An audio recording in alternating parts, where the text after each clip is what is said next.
Beda adatu, beda hataku, beda godaku. Tiga hal itulah yang menjadi dasar pemikiran Raja Silahi Sabungan untuk memberikan ciri khas bagi suatu peradaban di Huta Silalahi Nabola.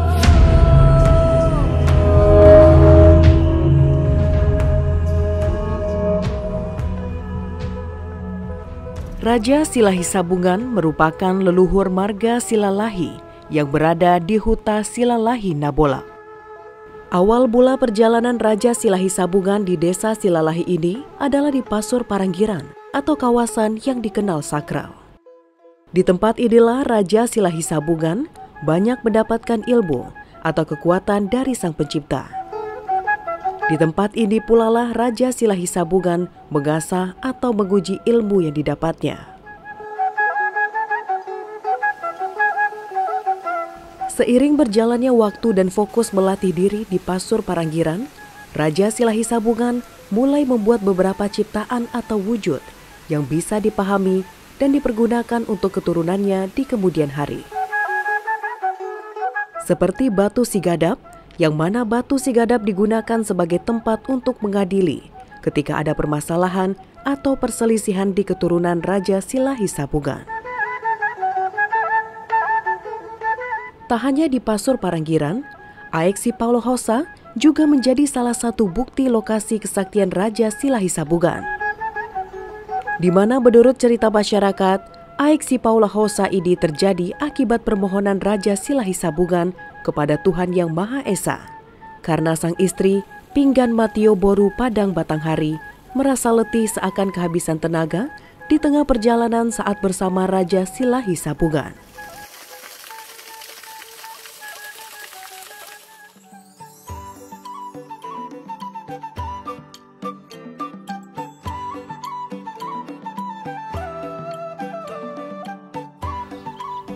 Horas, njuah-njuah, mejuah-juah. Halo pemirsa, apa kabar? Saat ini saya sedang berada di Desa Silalahi 3, tepatnya di Tugu Makam Raja Silahi Sabungan. Tugu Makam Raja Silahi Sabungan merupakan salah satu peninggalan dari leluhur masyarakat Silalahi. Raja Silahi Sabungan juga meninggalkan beberapa kebudayaan, seperti gondang dan tortor. Gondang dan tortor yang ada di Desa Silalahi ini memiliki ciri khas dan keunikan tersendiri. Seperti apakah itu?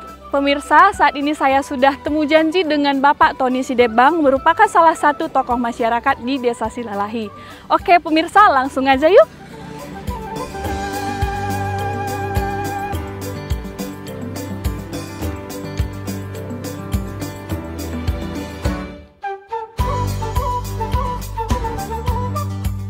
Bapak Tony Sidebang menjadi salah satu dari keturunan Raja Silahi Sabungan yang terus menjaga dan melestarikan atau memperkenalkan cerita sejarah perjalanan Raja Silahi Sabungan di Desa Silalahi ini.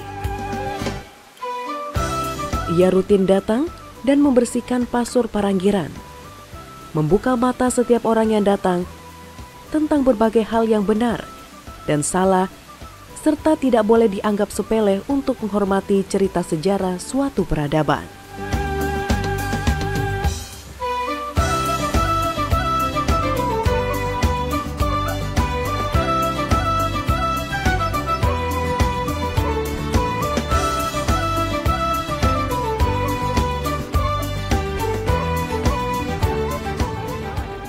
Halo Pak. Yo. Tony, apa kabar? Selamat siang. Horas juah-juah. Horas njuah-njuah.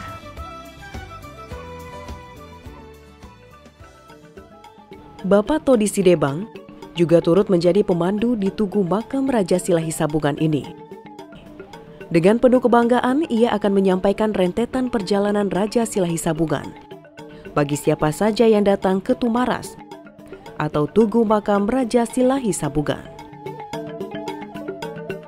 Keturunan Raja Silahi Sabungan atau pengunjung yang datang ke Tumaras ini berasal dari berbagai daerah. Tentunya dengan tujuan awal mereka adalah untuk mengunjungi makam leluhur yang telah meninggalkan berbagai kebaikan, pelajaran hidup, hingga peninggalan budaya. Tak hanya itu, sebagai bentuk menghargai dan rasa syukur hingga terus menjalin tali silaturahmi antar sesama keturunan Raja Silahi Sabungan. Setiap tahunnya selalu dilakukan pesta Raja Silahi Sabungan, tepatnya pada bulan November. Acara tersebut setiap tahunnya dilakukan secara bergiliran oleh setiap marga dari keturunan Raja Silahi Sabungan. Raja Silahi Sabungan memiliki 8 anak, yakni Loho Raja atau Si Haloho, Tungkir Raja atau Si Tungkir, Sondi Raja atau Rumah Sondi, Butar Raja atau Si Dabutar, Dabariba Raja atau Si Dabariba, Debang Raja atau Si Debang, Batu Raja atau Pintu Batu, dan Tambun Raja atau Tambunan. Acara ini juga terbuka bagi umum dan menjadi salah satu upaya untuk memperkenalkan kepada masyarakat luas tentang sejarah Raja Silahi Sabungan dan kearifan lokal yang ada di Desa Silalahi, Kabupaten Dairi. Tempat Paranggiran itu selalu ramai dikunjungi keturunan Silahi Sabungan, termasuk Tugu Makam Raja Silahi Sabungan ini. Karena setiap tahun kita berpestaria atau merayakan pesta Raja Silahi Sabungan itu sekali setahun, itu sekitar setiap bulan 11. Tanggalnya ditentukan oleh panitia. Hal yang paling saya ingin ketahui tentang Raja Silahi Sabungan adalah peninggalan budaya yang beliau tinggalkan di Desa Silalahi ini, yakni gondang dan tortor. Meskipun hampir seluruh daerah di Tanah Batak memiliki gondang dan tortor, namun gondang dan tortor yang ada di Desa Silalahi berbeda atau memiliki ciri khas tersendiri. Nah Pak, peninggalan Raja Silahi Sabungan ini kan ada 2 kebudayaan, Ya. gondang dan tortor. Betul. Nah, perbedaan gondang dan tortor yang ada di Silalahi ini apa sih Pak berbedanya dengan daerah yang lain? Oh ya, begini. Kalau gondang Silahi Sabungan itu ada terbagi 2, namanya gondang Sitolu Bulutolu dan gondang Silahi Sabungan. Nah, di dalam gondang Sitolu Bulutolu itu tidak pernah ditortorkan, tetapi di dalam gondang Silahi Sabungan itu adalah ditortorkan dengan beberapa ritual. Nah, caranya, geraknya itu berbeda dengan tortor orang Batak lain. Jadi kalau gondang Tolu Bulutolu itu kita tidak bisa menortorkan atau menarikan, tapi kalau gondang Silahi Sabungan itu khusus untuk ditarikan atau ditortorkan. Itu perbedaan-perbedaannya sangat banyak sekali. Agar semakin paham dan untuk melihat lebih jelas seperti apa perbedaan gondang dan tortor khas Silalahi peninggalan Raja Silahi Sabungan, Pak Tony Sidebang menawarkan saya untuk melihat langsung penampilan gondang dan tortor yang ada di Desa Silalahi 2.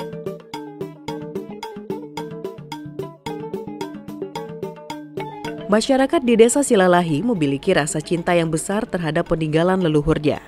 Seperti yang dilakukan oleh inang-inang ini contohnya. Meskipun memiliki rutinitas masing-masing, namun karena kecintaan terhadap tari tortor, dengan senang hati mereka meluangkan waktu untuk menari. Dengan tujuan agar budaya peninggalan Raja Silahi Sabungan ini tidak lekang oleh waktu dan terus dilestarikan, serta dikenal oleh generasi keturunan Silalahi. Sebagai pelengkap acara adat ataupun pada saat penampilan tari tortor, salah satu pakaian yang digunakan oleh para penari ini dinamakan ulos si makat akad, yakni ulos khas dari Desa Silalahi. Memiliki motif yang terbilang sulit sehingga pedadun ulos bisa menghabiskan waktu hingga berbulan-bulan untuk menyelesaikan satu helai ulos. Sejarah yang tidak boleh dilupakan dari ulos yang ada di Silalahi ini adalah ulos yang berakar dari hasil kerajinan pinggan Matio Boru Padang Batanghari, istri dari Raja Silahi Sabungan. Sebagai keturunan Raja Silahi Sabungan, Bapak Tony Sidebang merasa memiliki panggilan hati untuk terus melestarikan peninggalan budaya gondang dan tari tortor khas Silalahi ini. Berbagai upaya telah dilakukannya, mulai dari memperkenalkan budaya tortor dan gondang khas Silalahi kemanapun ia melakukan perjalanan, bukan hanya di Tanah Dairi, namun juga ke berbagai daerah di Indonesia, hingga meluangkan waktu untuk mendampingi pertunjukan gondang dan tortor seperti saat ini.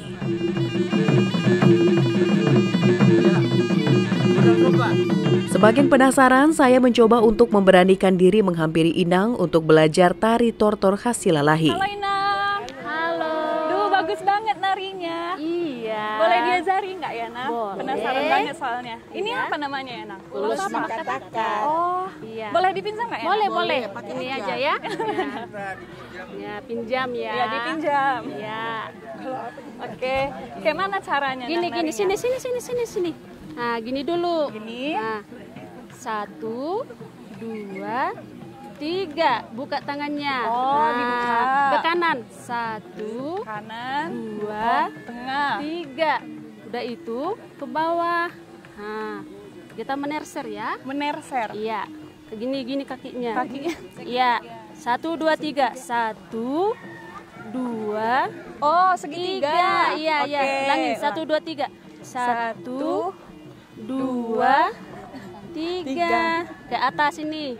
Ini. Nah, kita kira lah. Oke. 1, 2, 3. 1, 2, 3. Seperti Oke. itu, Inang. Oke, ini namanya tortor apa ya, Nang? Tortor Silahi Sabungan. Silahi sabungan. Iya. Oke, boleh kita Apa? pakai musik nggak ya? Boleh Penasaran. dong. Iya. Iya.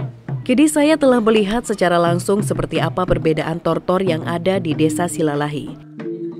Yang pertama adalah tortor tapi tidak ditortorkan, yakni pada awal penampilan tarian tortor yang biasanya langsung dilakukan gerakan tari, namun tortor dari Desa Silalahi ini diawali dengan sikap hening. Sikap hening atau posisi penari dalam keadaan diam tersebut dilakukan selama 33 kali ketukan gondang. Raja Silahi Sabungan menciptakan alat musik gondang Silalahi dengan sebutan gondang Sitolu Pulu Tolu. Dari segi ukuran dan ketukan gondang Silalahi sangatlah berbeda dibanding dengan gondang Toba.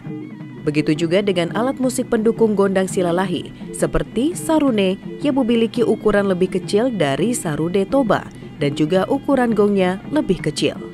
Makna dari gondang Sitolu Pulu Tolu adalah 33 kali pemujaan, dimulai dari 11 ketukan, pemujaan paling rendah atau Debata Banua Toru, 11 ketukan pemujaan tinggi atau Debata Banua Tonga, dan 11 ketukan pemujaan kepada Yang Maha Tinggi atau Debata Banua Ginjang, atau puji-pujian Tumula Jadi Nabolon. Perbedaan gondang dan tortor peninggalan Raja Silahi Sabungan yang kedua adalah somba atau menghargai, yakni gerakan berputar yang dilakukan untuk menghargai raja-raja yang datang maupun yang tidak datang. Gerakan ini hanya ditemui pada tortor dari Silalahi. Dan yang ketiga adalah perbedaan pada manerser. Manerser dalam tari tortor khas dari Silalahi ini berbeda dari daerah lain. Contohnya seperti Toba memiliki manerser yang sejajar, sedangkan di Silalahi, manerser harus berbentuk segitiga.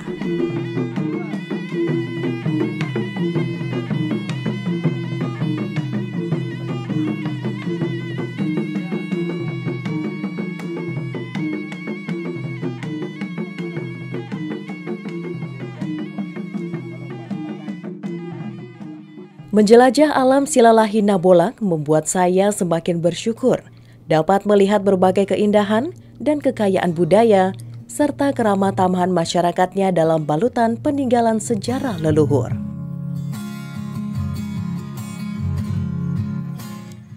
Pemirsa, cerita perjalanan Raja Silahi Sabungan membuka mata kita bahwa pentingnya generasi penerus untuk selalu menjaga dan melestarikan cerita sejarah dan budaya.